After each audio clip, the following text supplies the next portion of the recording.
શું જુઓ છો ગોરી? આ મારા બાપની છકડી જોઉં છું. તું શું જુએ છે? હું તારા બાપની આ છકડી જ જોઉં છું. તારું નામે તારા બાપે છકડી જ રાખ્યું છે ને? પણ હું તો આ છકડી જોઈને કઈક કરવા વિચાર કરું છું. હું આ છકડી જોઈને કઈક કરવા જ વિચાર કરું છું. અરે પણ હું તો આ છકડી હલાવવા માંગુ છું. હલાવવા તો હું એ માંગુ છું. તને હલાવતા આવડે છે? એકવાર મોકો તો આપ, પછી ખબર પડે. તો મને હલાવતા શીખવાડીશ? હા, પણ શીખવાડતા અડવું પડે. એ તો મારા બાપને પૂછવું પડે. જો આપણે પરણેલા પતિ પત્ની છીએ, અડવાની બાબતમાં હવે બાપને પૂછવાની જરૂર નહીં. અને તું પૂછવા જાઈશ ને તો ઈ તારો બેવડો બાપ છે ને ના જ પાડશે. માટે પૂછ્યા વગર જ શીખવા માંડ. શીખવાડતા કેટલું અડીશ? હવે એકવાર અડવાનું શરૂ કર્યા પછી નક્કી નહીં. પણ હું ના પાડું ત્યારે બંધો.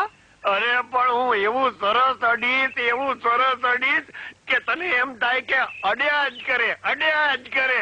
એમ? તો શીખવાડ. હા, અંદર આવતી રે. હાલ. હા, જો હું પેલા બેસું પછી તું અંદર આવીને બેસ. આવતી રે હો. આ બહુ ડાઈ છકડી બેવડાના પેટની. હા, મજાની આવતી રે હો. હજી ઓરી આવ ને. હા, બસ હવે લાવ તારો હાથ. લે, આ વચમાંથી પકડ. અરે પણ આ શું છે? એ હલાવવાની ચાવી છે. ફેરવ. બહુ કઠણ છે. અરે પણ ઈ તો તું અડીને એટલે કઠણ થઈ ગઈ, નહીતર હાવ પોચી જ હતી. હા, ફેરવ. ફેરવી ને? હા. હવે છે ને તે આ દાંડો પકડ. હાય આવડો મોટો?